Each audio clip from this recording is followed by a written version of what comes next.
सुबह से मूसलाधार बारिश हो रही है। हम तो यहाँ पर बारिश में फंस कर रह गए। मैं भी यही सोच रही हूँ मम्मी जी कि हम यहाँ अच्छा खासा घूमने आए थे और यहाँ आकर सारा मूड खराब हो गया। मम्मी मुझे बाहर जाकर खेलना है। अरे कैसी बातें कर रही हो, बाहर इतनी तेज बारिश आ रही है, हर जगह लैंडस्लाइडिंग हो रही है और तुम्हें बाहर खेलना है। तो आप मुझे अपना फोन दो, मुझे गेम खेलना है। नैना अपना फोन चिंटू को दे देती है। रजत अंदर कमरे में बेड पर बैठा था। मौसम खराब होने की वजह से टिकट भी नहीं मिल रही है, अब क्या करें। पूरा परिवार बहुत ज्यादा परेशान हो रहा था। वहीं दूसरी तरफ नेहा के घर में नेहा की अपनी सास से थोड़ी सी खटपट चल रही थी। मम्मी जी, जब हमारे घर में वॉशिंग मशीन है तो मैं हाथ से कपड़े क्यों धोऊंगी? अरे तो ये साड़ी बहुत ज्यादा सॉफ्ट है और काफी महंगी भी है, इसके साथ सारे महंगे कपड़े हैं। अगर इन्हें वॉशिंग मशीन में धोएगी तो खराब हो जाएंगे ना। तो हमारी वॉशिंग मशीन भी नई टेक्नोलॉजी की है, उसमें अगर हम एकदम डेलिकेट कपड़े भी डालेंगे तो भी खराब नहीं होगा। मुझे ना आती तेरी ये अंग्रेजी समझ में। डेली पट वट क्या कर रही है? अरे मम्मी जी, डेली पट नहीं है, डेलिकेट का मतलब होता है एकदम नाजुक। मुझे नहीं पता, तुझे हाथ से ही कपड़े धोने हैं, बस बात कह दी तो कह दी। इतना कहकर शीला वहां से चली जाती है और नेहा भी मुंह बनाकर छत पर कपड़े धोने के लिए चली जाती है। मम्मी जी को भी मुझे परेशान करने में ज्यादा ही मजा आता है। अगर मैं वॉशिंग मशीन से कपड़े धो देती तो क्या ही घट जाता उनका। चलो कोई बात नहीं, हाथ से ही धो देते हैं, वैसे कपड़े हैं तो नाजुक और महंगे भी। इस तरह खुद को मनाते हुए नेहा हाथ से कपड़े धो रही थी, तभी उसे बहुत ज्यादा हिचकी आने लगती है। आज मुझे इतनी ज्यादा हिचकी क्यों आ रही है? कौन मुझे इतना ज्यादा याद कर रहा है? वहीं दूसरी तरफ होटल में एक डिलीवरी बॉय बारिश में रेनकोट पहनकर उनके पास डिलीवरी करने आ रहा था। लीजिए आपका ऑर्डर, आपके पूरे 1500 हो गए। डिलीवरी बॉय उन्हें खाना देकर वहां से चला जाता है और उसके बाद सब साथ बैठकर खाना खाते हैं। तभी अचानक से सविता के दिमाग की बत्ती जलती है और आइडिया, क्यों ना हम शीला के घर चले, उसका घर भी तो यहीं पास में है, उससे मिलना जुलना भी हो जाएगा, उससे मिलकर आधा सफर तय हो जाएगा और फिर उनसे पूछ लेंगे कि हम अपने घर वापस कैसे जा सकते हैं। हाँ, तुमने तो बहुत अच्छा आइडिया दिया है। वो यही आसपास रहते हैं और उन्हें यहाँ की ज्यादा समझ है कि जब मौसम खराब होता है तो किस तरीके से ट्रैवल करना चाहिए और किस तरीके से नहीं। हम अभी उनसे बात करते हैं, उनसे मिलना भी हो जाएगा और हमारी मदद भी हो जाएगी। लेकिन मेहमानों के घर जाना है तो बहुत कुछ लेकर जाना होगा, खाली हाथ थोड़ी जा सकते हैं। घर से तो हम तैयारी करके आए नहीं थे, तो यहीं पर हम कल थोड़ी बहुत शॉपिंग कर लेंगे। इस तरह रमेश और सविता के परिवार का प्लान शीला के घर जाने का बन जाता है। सविता शीला को कॉल करती है। और बताइए सब कैसा है वहाँ पर? यहाँ पर भी सब बढ़िया है, आप बताइए सब कैसे हैं? बस हम भी आपके यहाँ पर घूमने आए थे, बच्चों की छुट्टी थी तो सोचा कि चलो घूम आते हैं। अच्छा, फिर तो ये बहुत अच्छी बात है। तो फिर आप सब यहाँ पर भी आइए, जब इतनी दूर आए हैं तो हमसे भी मिलकर जाइए। हमारा घर वहाँ से ज्यादा दूर थोड़ी है। आते जाते लेकिन एक परेशानी है। कैसी परेशानी है? दरअसल यहाँ पर बहुत तेज बारिश हो रही है और हमें नहीं पता कि वहाँ पर कैसे आना है। बारिश में हम फंस गए हैं तो कैसे क्या करें समझ ही नहीं आ रहा। अरे आप चिंता मत करो, एक हमारी जानकारी में ड्राइवर है जो कैब चलाते हैं, आप उनसे बात कर लेना, वो आपको शहर के बाहर बस स्टैंड पर छोड़ देंगे और फिर आप बस से डायरेक्ट हमारे घर आ जाना। जी ठीक है, शुक्रिया, हम कल शाम तक आ जाएंगे। इस तरह सविता की बात हो जाती है और उसके बाद सविता नैना के साथ जाकर शॉपिंग करती है। दोनों छाता लेकर जाती हैं और काफी मूसलाधार बारिश हो रही थी, जिससे नैना का पैर फिसल जाता है और वो सविता का हाथ पकड़ लेती है और गिरते गिरते बचती है। अरे बेटा ध्यान से, बारिश में तो सारा फर्श फिसलन भरा हो जाता है। सही कहा मम्मी जी आपने, वरना मैं अभी उड़कर चली जाती। एक तो इतनी तेज बारिश है और हवा भी बहुत तेज चल रही है, छाता भी संभालना बहुत मुश्किल हो रहा है।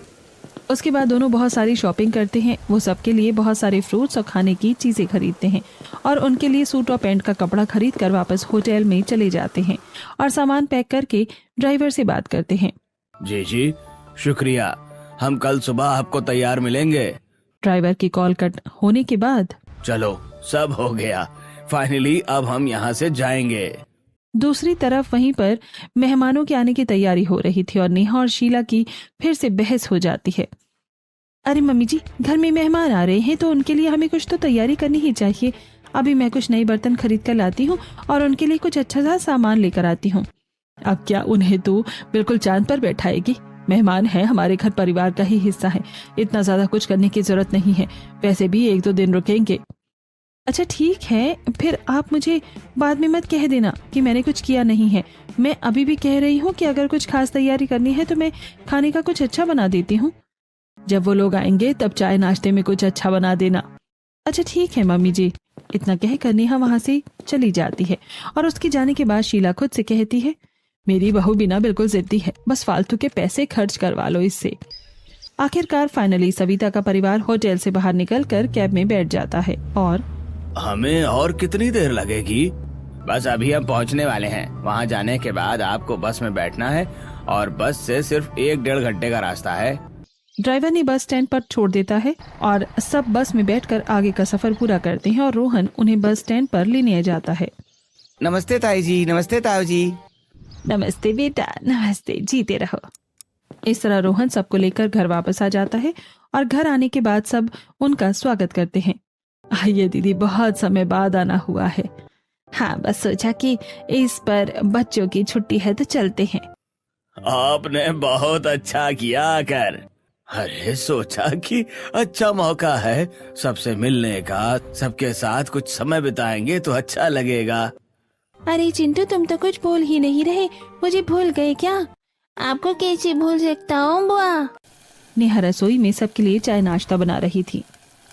सबके लिए गर्मा गर्म आलू और प्याज के पकौड़े बना देती हूँ, अच्छा लगेगा। नेहा सबको चाय नाश्ता देती है और जब सब चाय पकौड़े खा रही थी तो, अरे बेटा, तुमने सिर्फ पकौड़े बनाए, जरा इसके साथ कुछ समोसे भी बना देती। ये बात सुनकर नेहा को गुस्सा आ जाता है। मुझे पता था मम्मी जी मेहमानों के आगे टोकेंगी, इसलिए मैंने पहले ही सामान लाने के लिए बोला था। मम्मी जी का हर बार का यही है। मैं फिर से दोबारा मम्मी जी की बातों में फंस गई। अरे कोई बात नहीं, चाय पकौड़े बहुत स्वादिष्ट बने हैं और बारिश के मौसम में तो चाय पकौड़े खाने का ही असली मजा आता है। बिल्कुल, चाय समोसे कभी और खा लेंगे, अभी तो चाय पकौड़े ही बहुत टेस्टी लग रहे हैं। दरअसल शीला की आदत कुछ ऐसी ही थी कि पीछे से तो वो नेहा को बोल देती थी कि कोई बात नहीं, ज्यादा कुछ करने की जरूरत नहीं है, लेकिन मेहमानों के आगे वो उनकी कुछ ज्यादा ही आवभगत करती थी। जैसे जब सविता ने सबके लिए सामान निकाल कर दिया तब, अरे इन सब की क्या जरूरत थी? अरे ये ज्यादा कुछ कहाँ है, थोड़ा बहुत ही है और इतना तो चलता ही है। उसके थोड़ी देर बाद जब सब खाना खाने बैठते हैं तब शीला कहती है, अरे बेटा, तुमने सिर्फ चटनी लेकर आई हो, अचार भी रखा है तो तुम आम का और नींबू का अचार भी लेकर आ जाओ। जी मम्मी जी, अभी लेकर आती हूँ। उसके बाद नेहा रसोई में आम और नींबू का अचार लेकर जाती है। शीला मेहमानों की मेहमान नवाजी बहुत अच्छे से करती थी। नेहा अपने कमरे में बिस्तर के बगल में गद्दे बिछा रही थी। अरे तुम ये सब क्या कर रही हो? आपको तो पता है कि अभी हमारे पास सिर्फ 2 ही एसी हैं और मेहमान को तो हम बिना एसी के नहीं सुला सकते ना, इसलिए नैना दीदी और रजत भैया तो हमारे कमरे में सो जाएंगे और ताई जी, ताऊ जी, मम्मी जी और पापा जी के कमरे में सो जाएंगे। लेकिन आजकल मम्मी और पापा के कमरे में तो निधि सो रही थी, तो वो कहाँ सोएंगी? क्योंकि अभी हॉल का एसी तो खराब है। निधि हमारे साथ सो जाओगी? इस तरह पूरा परिवार एडजस्ट करता है और जब नैना और रजत कमरे में आते हैं और नीचे बिस्तर बिछा हुआ देख तो नैना परेशान हो जाती है। उसे गुमसुम और परेशान देख कर नेहा पूछती है, क्या बात है दीदी, आप कुछ परेशान लग रही हैं? बस मैं यही सोच रही थी कि मैं नीचे तुम्हारे भैया के साथ कैसे सो पाऊंगी, मेरी तो कमर में दर्द हो जाता है। अरे कोई बात नहीं, मैं और भैया नीचे सो जाएंगे और आप, नेहा और निधि तीनों ऊपर बिस्तर पे सो जाना। हाँ बिल्कुल, ऐसा ही होगा। फिर तो ठीक है। रात को सब सो जाते हैं। नैना बीच में फैलकर सो रही थी, कभी उसका हाथ नेहा पर जाता तो कभी पैर निधि पर। जैसे ही उसका पैर निधि पर पड़ता है निधि घबरा कर उठ जाती है। अरे इतना भारी हाथी कहाँ से आ गया मेरे ऊपर, बचाओ। तब नेहा निधि को इशारा करती है। क्या कर रही हो निधि, क्यों चिल्ला रही हो? कोई हाथी नहीं है, नैना दीदी के हाथ और पैर हैं।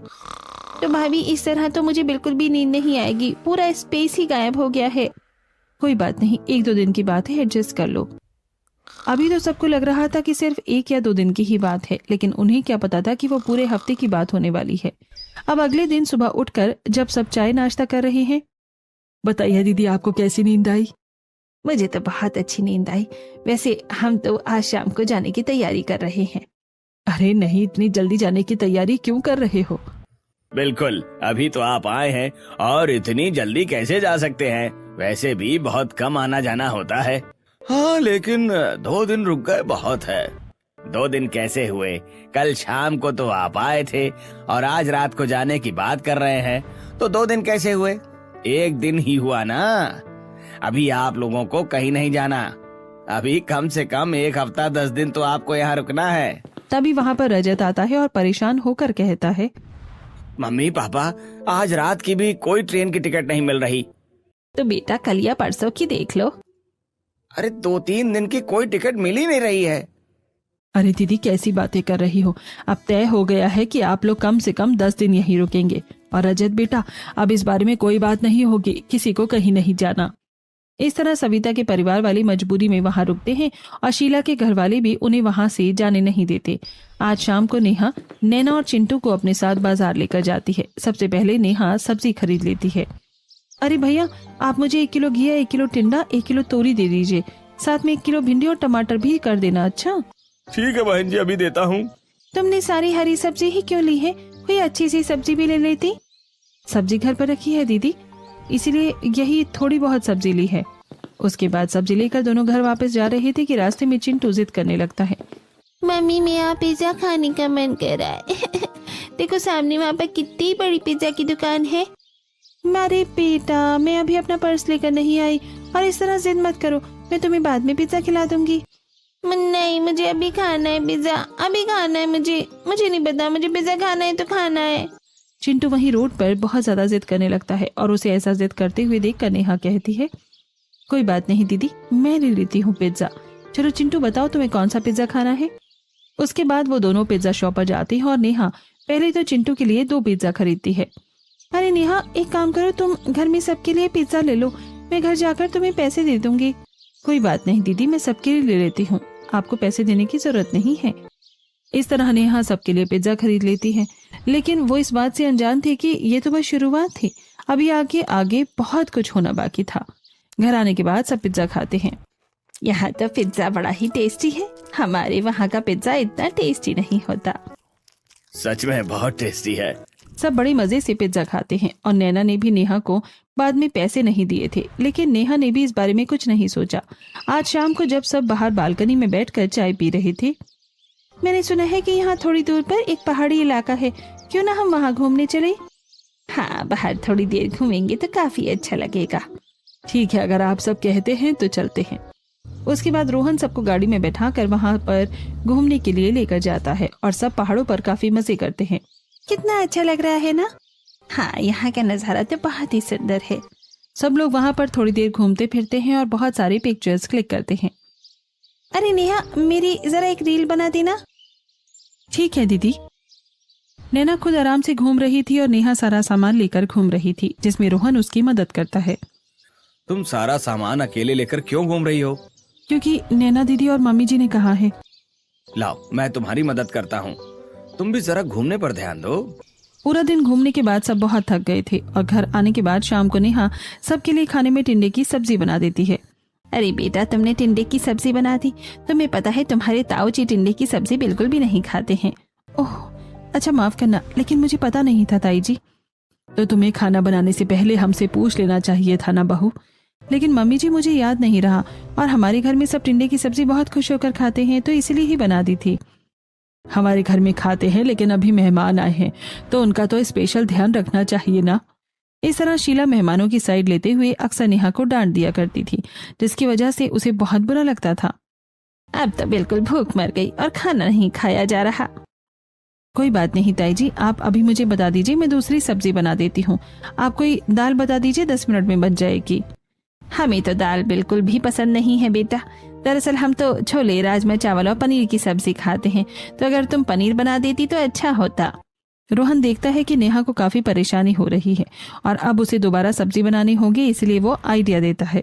कोई बात नहीं ताई जी, यहाँ पास में एक बढ़िया रेस्टोरेंट है, वहाँ से अभी ऑनलाइन पनीर ऑर्डर कर देता हूँ और आगे से हम कुछ और बना देंगे। इस तरह रोहन अपनी पत्नी को इस मुसीबत से बचा लेता है और जब पनीर आता है तो वो नेहा को रसोई में पनीर देने जाता है। थैंक यू सो मच, आप हर छोटी छोटी बात को नोटिस करके मुझे बचा लेते हैं। मैं तुम्हारा पति हूँ, तुम्हें हर मुसीबत से बचाना मेरा फर्ज बनता है। ठीक है, अब मुझे चिंता करने की कोई जरूरत ही नहीं। बिल्कुल नहीं, तुम्हारा सुपर हीरो साथ है तो डरने की क्या बात है। नेहा सबको पनीर परोसती है और सब खाना खाते हैं, लेकिन ये तो बस शुरुआत थी। अगले ही दिन से सविता और उसके परिवार के नखरे बढ़ने लगते हैं। नैना खुद कोई काम नहीं करती, उल्टा नेहा पर ही हुक्म चलाती है।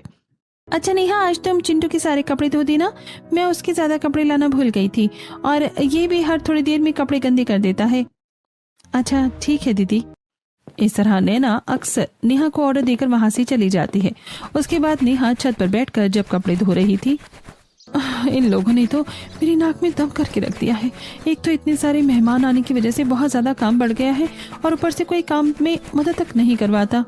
नेहा कपड़े धोती है और उसके बाद उन्हें सुखा कर नीचे आ जाती है। थोड़ी देर बाद सविता नेहा को कहती है, बेटा जरा हमारे लिए थोड़ी सी चाय बना देना और उसके साथ तुम हमारे लिए समोसे और कोई चाट वगैरह बना देना। ठीक है ताई जी। अब नेहा काम करके फ्री ही हुई थी कि अब उसे फिर से चाय नाश्ते का ऑर्डर मिल गया था। नेहा गर्मी में जाकर चाय नाश्ता बनाती है और समोसे और चाट बनाने में उसे बहुत ज्यादा समय लग जाता है। बाप रे, कितनी ज्यादा गर्मी लग रही है, और इतनी गर्मी में तो कोई भी काम करना बहुत ज्यादा मुश्किल है। सुबह से काम कर रही हूँ, थोड़ा सा भी आराम नहीं मिला आज तो मुझे। चाय नाश्ता बनाकर नेहा सबको खाना परोसती है कि तभी बहुत तेज बारिश होने लगती है, इसलिए वो जल्दी से दौड़कर छत पर कपड़े उतारने के लिए जाती है। अरे यार, इस बारिश को भी अभी ही होना था क्या? अभी तो कपड़े धोकर सुखाए थे और अब इन्हें नीचे कहाँ सुखाऊंगी मैं। इस तरह नेहा पूरा दिन काम करके बहुत ज्यादा परेशान हो जाती है और जब वो नीचे आकर एक कमरे में कुर्सी पर कपड़े फैला देती है। चलो जी, हो गया काम, फाइनली अब थोड़ी देर आराम करने बैठूंगी। लेकिन लगता है कि नेहा की किस्मत में अभी आराम नहीं था। जैसे ही वो बाहर आती है, हॉल की हालत देखकर उसके होश उड़ जाते हैं। चिंटू बारिश में भीग कर गंदे सैंडल समेत पूरे घर में घुस चुका था, जिससे पूरा घर गंदा हो गया था। सुबह इतने अच्छे से घर साफ किया था और अब पूरा घर गंदा कर दिया। इस चिंटू के बच्चे को बिल्कुल भी अकल नहीं है क्या? उसके बाद नेहा चिंटू के पास जाती है और, देखो चिंटू, तुम नहाकर कपड़े बदल लो और इन सैंडल को भी बाहर निकाल दो। ये बाहर के सैंडल है और घर में इस तरीके से इन्हें पहनकर नहीं घूमना चाहिए। देखो पूरा घर गंदा हो गया। ठीक है चाची। उसके बाद चिंटू वहां से चला जाता है और नेहा पूरे घर को दोबारा से साफ सफाई करती है। इसके बाद तो नेहा बहुत बुरी तरीके से थक गई थी। उसने पूरे घर में पोंछा दोबारा लगाया था। हे भगवान, मैं तो सच में बहुत ज्यादा थक गई हूँ। दूसरी तरफ नैना घर का कोई काम नहीं कर रही थी और वो बाहर बारिश में नहाकर एंजॉय कर रही थी। बरसो रे मीठा मीठा बरसो रे मीठा मीठा बरसो रे मीठा बरसो, बारिश का मौसम है। उसके बाद नैना रजत को भी वहां बुलाती है और उसे कहती है, सुनो जी, ये बगीचा कितना सुंदर है और बारिश में और भी सुंदर लग रहा है। आप मेरी एक अच्छी रील बना दो ना। उसके बाद नैना डांस वीडियो बनाती है। वहीं दूसरी तरफ नेहा थोड़ी देर के लिए अपने कमरे में आराम करने गई थी कि चिंटू वहां पर जाकर टीवी चला देता है। अचानक से नेहा की आंख खुल जाती है। अरे चिंटू बेटा, तुमने टीवी क्यों चला लिया है? मैं यहाँ पर सो रही थी, तुम बाहर हॉल का टीवी चला लेते। लेकिन चाची, बाहर हॉल में एसी नहीं चल रहा है ना, इसलिए मैंने यहाँ कमरे का टीवी चलाया है। आप कहीं और सो जाइए। नेहा को गुस्सा आ जाता है, लेकिन वो कुछ नहीं कहती और वहां से उठकर चली जाती है। कमाल है, मुझे ही मेरे कमरे से बाहर निकाल दिया, वो भी एक 6 साल के बच्चे ने। गजब बेइज्जती है यार। 2 दिन के मेहमान रुके हैं, मैं तो 2 दिन में ही बहुत परेशान हो गई हूँ। बारिश में मेहमान का रुकना तो सच में बड़ा थकाने वाला होता है। नेहा गुस्से में जा ही रही थी और सामने से शीला आकर ये बात सुन लेती है। अच्छा है, ये बात मैंने सुनी, किसी और ने नहीं सुनी। इतनी जल्दी तुम हमारे मेहमानों से परेशान हो गई हो। अरे मेहमान तो अतिथि देवो भव होता है। मेहमान के आने से कभी नाक नहीं चढ़ाना चाहिए, उनकी अच्छे से मेहमान नवाजी करनी चाहिए। मम्मी जी, आप गलत समझ रही हैं। मैं किसी भी व्यक्ति की मेहमान नवाजी करने से परेशान नहीं हो रही हूँ। मैं तो बस, हाँ बस, अब अपने बहाने अपने पास ही रख, बहुत हो गया। शीला नेहा की बात नहीं समझती और आधी बात काट कर अपनी बात कहकर वहां से चली जाती है। पर वहीं दूसरी तरफ नैना और सविता, अच्छा हो मम्मी जी, आपने इन रिश्तेदारों के बारे में टाइम पर सोच लिया। यहाँ पर हमें फ्री का सब कुछ मिल रहा है। होटल में तो हमारे बहुत पैसे खर्च हो रहे थे, यहाँ रहकर हम बाहर घूम कर भी आ जाते हैं, बिल्कुल आराम से दिन कट रहे हैं। अरे हाँ बिल्कुल, इसलिए तो यहाँ इन लोगों को याद किया मैंने। अब बारिश में कम से कम 1 हफ्ता 10 दिन तो रुक कर जाएंगे। यहाँ पहाड़ों की सारी घुमाई भी हो जाएगी और फ्री सेवा भी मिल जाएगी। एक तरफ नैना और सविता नेहा की मुश्किलें बढ़ा रहे थे। कभी कोई बारिश में खिड़की खुली छोड़ देता जिससे घर में मच्छर भर जाते। हर छोटी बड़ी बात का ध्यान अब नेहा को ही रखना पड़ रहा था। नैना दीदी, आप कम से कम सारी खिड़की तो बंद कर दीजिए।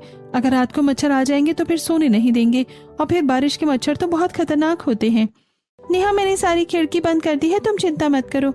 इसके बाद नेहा रात का खाना बनाने लगती है और रात को फिर से खाने में वो स्वाद नहीं आ रहा बेटा आजकल। अगर अभी खाने के साथ आम की चटनी, आम रस या फिर बढ़िया बूंदी का रायता हो जाता तो मजा आ जाता। हाँ कोई बात नहीं, हम कल ही आपके लिए मंगवा देते हैं दीदी। शीला मेहमानों की हर एक इच्छा को पूरा करने की कोशिश कर रही थी। इस तरह सब खाना खाकर सोने की तैयारी करते हैं। रात को जब नेहा देखती है कि कमरे की खिड़की खुली है तो उसे बहुत गुस्सा आता है। एक खिड़की बंद करने का काम दिया था, वो भी नहीं हुआ। मैंने कहा था कि मच्छर अंदर आ जाएंगे, लेकिन नहीं, कुछ काम थोड़ी करना है इन्हें। अब रात को सब सोते हैं और नैना एसी को बहुत ही ज्यादा हाई टेम्परेचर पर कर देती है। उसने एसी का टेम्परेचर बिल्कुल 20 पर कर दिया था। अरे नैना दीदी, आपके पास रिमोट है, जरा टेम्परेचर को 27 पर कर दो। अरे नेहा, 27 पर भी टेम्परेचर करना होता है क्या भला? उससे तो बहुत ज्यादा गर्मी लगती है और वो बहुत ज्यादा कम हो जाता है। दरअसल मुझे 20 पर बहुत ज़्यादा ठंड लग रही है और हम 27 पर इसीलिए करते हैं क्योंकि उसमें एसी का फिर बिल भी कम आता है और फिर कंबल की जरूरत नहीं होती, एक चादर से ही काम चल जाता है। अरे कोई बात नहीं, मुझे फिर सोने में बहुत ज़्यादा दिक्कत होगी, अभी ऐसे ही रहने दो। अब नेहा करती भी क्या, मेहमानों की मेहमान नवाजी करने की वजह से वो चुप हो जाती है। अगले दिन फिर से नेहा ही घर का सारा काम करती है और नैना कुछ नहीं करती। घर का सारा काम खत्म करके नेहा थोड़ी देर सोफे पर आराम करने बैठती है। तभी वहां पर सविता आ जाती है और कहती है, अरे बेटा, जरा मेरे सिर की चंपी करना, तो मेरे सिर में बहुत ज्यादा दर्द हो रहा है। नेहा सविता के सर की चंपी करती है। ये सब शीला देख रही थी। अरे बेटा, जरा ठीक से करो। नेहा सविता की चंपी बहुत देर तक करती है और उसके हाथों में दर्द भी हो जाता है। अच्छा, अब जरा मेरे पैरों की भी मालिश कर दो, घुटनों में बड़ा दर्द रहता है ना, इसीलिए करवाना पड़ता है। शीला बहन, तुम भी करवा लो जरा अपनी बहू से। नहीं, मैं ऐसे ही ठीक हूँ। अच्छा शीला, तुम्हारे घर में गद्दे बिल्कुल भी अच्छे नहीं हैं, बहुत ही ज्यादा सख्त हैं, उन पर नींद नहीं आती, उन्हें जरा बदलवा लो। हमें तो सख्त नहीं लगते। अरे मैं कह रही हूँ ना, बहुत सख्त हैं। अब नेहा बहुत ज्यादा परेशान हो जाती है। यूं ही दिन गुजर रहे थे। मेहमानों को रहते हुए 4-5 दिन हो गए थे और जिसकी वजह से नेहा की नाक में दम हो चुका था। एक दिन चिंटू फिर से कुछ खाने की जिद करता है। मुझे आइसक्रीम खानी है, साथ में पास्ता भी खाना है। अरे नेहा, जरा रोहन को कहकर आइसक्रीम, पास्ता और साथ में हमारे लिए डोसा भी मंगवा देना। तुम्हें पता है ना कि चिंटू जिद करेगा तो फिर बहुत ज्यादा जिद करने लगता है। मैं तुम्हें इसके बाद में पैसे दे दूंगी। नेहा तो अच्छे से जानती थी कि ये सिर्फ ऐसे ही बोलने वाला डायलॉग है और बाद में तो पैसे मिलने वाले नहीं थे, लेकिन फिर भी नेहा रोहन को कहकर सारा खाने का सामान मंगवा लेती है। इसके साथ पीने के लिए मैंगो शेक हो जाता तो अच्छा होता। हाँ, मैंगो शेक पीने का तो मेरा भी बड़ा मन कर रहा है। कोई बात नहीं, हम अभी मंगवा देते हैं। नेहा बहू, जरा मैंगो शेक मंगवा दो सबके लिए। जी मम्मी जी। इस तरह मेहमानों के नखरे बढ़ते ही जा रहे थे। वहीं दूसरी तरफ जब नेहा कोई भी काम करने में अगर थोड़ी सी भी गलती कर देती, जैसे खाने में थोड़ा नमक ज्यादा हो जाता तो। अरे नेहा बेटा, मैं देख रही हूँ तुम कोई भी काम ठीक से नहीं कर रही हो। तुम्हें खाने में कितना सा नमक डाल दिया है, तुम्हें पता है ना हमें बीपी की प्रॉब्लम है, और फिर भी तुमने ठीक से खाना नहीं बनाया। माफ करना ताई जी, गलती से हो गया, मैं आगे से ध्यान रखूंगी। शीला ने देखा था कि वो सब बहुत ज्यादा गलत है, लेकिन उसने चुप्पी साध ली। कोई बात नहीं, बस आज की ही बात है, कल तो रजत अपनी टिकट कर लेगा, एक दिन के लिए मुझे बहस नहीं करनी चाहिए। ऐसा सोचकर शीला चुप हो जाती है और अगले दिन जब फिर से टिकट की बात चलती है। क्या करूं मम्मी, मुझे तो कोई टिकट ही नहीं मिल रही है। मुझे नहीं लगता कि हम इस हफ्ते भी घर जा पाएंगे। ओहो, ये तो बड़ी गड़बड़ हो गई। लगता है हफ्ता 10 दिन के लिए यहीं रोकना पड़ेगा। ये बात सुनकर नेहा को तो सांप सूंघ जाता है। हे भगवान, टिकट नहीं हो रही और कुछ बोलूंगी तो मम्मी जी मुझे ही सुनाएंगी। अब मुझे इनकी और मेहमान नवाजी करनी होगी, वरना मम्मी जी बहुत गुस्सा हो जाएंगी। वहीं दूसरी तरफ शाम को आज सविता फिर से अपने सिर की चंपी नेहा से ही करवा रही थी और उसे डांट भी रही थी। अरे बेटा, जरा ढंग से अपने हाथ चलाओ, ऐसे कर रही हो जैसे तुम्हारे हाथों में जान ही नहीं है। अब ये बात देखकर तो शीला को मन ही मन बहुत ज्यादा गुस्सा आता है। अरे मैं अपनी बहू को डांटती हूँ, लेकिन ये मेरी बहू को कैसे डांट सकती है। मेरी बहू पूरा दिन घर का काम करती है, इसके पोते का भी ध्यान रखती है।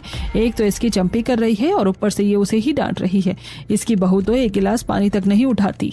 वहीं दूसरी तरफ जब शाम को बारिश होती है तो सब आंगन में बैठकर आराम से बारिश का मजा लेते हैं और नैना ऑर्डर करते हुए नेहा को कहती है, एकदम बढ़िया बारिश हो रही है। नेहा, तुम हमारे लिए चाय पकौड़े बना दो। नेहा भी अंदर में बैठकर बारिश एंजॉय कर रही थी और अब उसे रसोई में गर्मी में जाकर काम करना पड़ता है।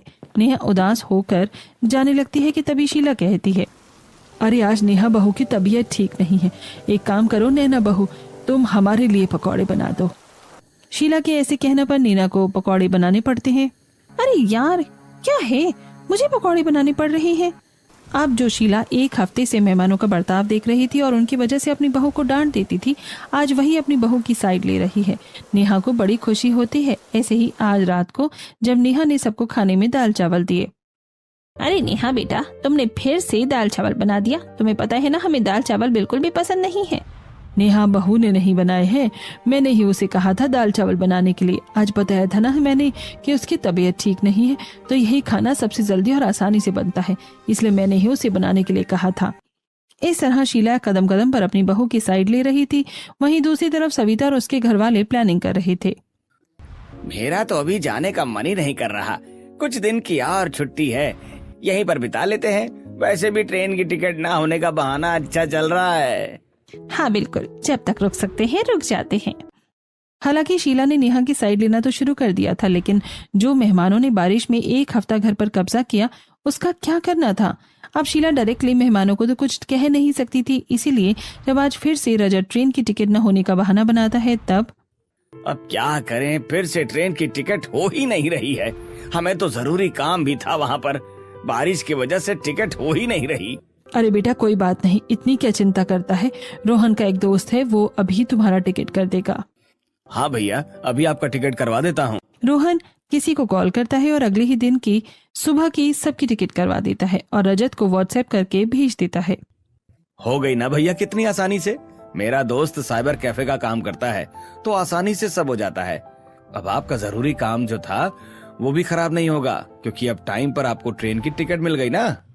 हाँ हाँ हाँ हाँ, ये तो बहुत अच्छा था। जब सब ट्रेन में बैठते हैं, ऐसा बोलने की क्या जरूरत थी कि जरूरी काम है। जरूरी काम नहीं बोलते तो कुछ दिन और रुक सकते थे वहाँ। मैं काफी टाइम से बहाने बना रहा था, लगना चाहिए था ना कि असली है। बहाना असली नहीं लगा, लेकिन हमारा जाना असली हो गया। फाइनली इस तरीके से इनडायरेक्ट शीला ने सबके जाने का इंतजाम कर दिया था और उन सब के जाने के बाद, माफ करना बेटा, मैं तुम्हारे मेहमानों के आगे कुछ ज्यादा ही डांट रही थी और सिर्फ उनकी साइड ले रही थी। मुझे तुम्हारे बारे में सोचना चाहिए था। कोई बात नहीं मम्मी जी, आपने आखिर में मेरे बारे में कितना सोचा। आपने मुझे जरा सा भी परेशान नहीं होने दिया, वही बहुत है। आगे से मेहमानों के मेहमान नवाजी उन्हें देखकर ही करेंगे। आखिर उनकी हिम्मत कैसे हुई हमारे घर में आकर तुम्हें डांटने की। एक तो बारिश में पूरा एक हफ्ता रुक कर गए हैं और ऊपर से हमें ही ऑर्डर दे रहे थे। आगे से ऐसे मेहमानों का तो रास्ता ही बंद होना चाहिए। इस तरीके से इनडायरेक्टली तो शीला ने उन्हें भेज दिया था। और कुछ महीनों बाद जब शीला और नेहा बाहर आंगन में बैठकर चाय की चुस्की ले रही थी, तब सविता का कॉल आता है। हेलो शीला, अभी रजत को किसी काम से वहाँ आना है, तो सोचा कि हम भी वहाँ आ जाए और सबसे मिलना भी हो जाएगा। हाँ दीदी, हमें भी आपसे मिलने का बहुत मन कर रहा था, लेकिन क्या कर सकते हैं, उस समय तो हम घर पर ही नहीं हैं। किसी काम से बाहर जाना है हमें। कोई बात नहीं, हम इस बार आपके घर पर आकर आपसे मिल लेंगे। इतना कहकर शीला कॉल कट कर देती है और नेहा हंसती है। आपने भी कमाल कर दिया मम्मी जी। चाय का कप नेहा के कप के पास लाकर शीला कहती है, तो अच्छा है ना, करो चीयर्स। दोनों सास बहू चाय को चीयर्स करके पीती हैं और बारिश का इस बार शांति और सुकून से मजा लेती हैं।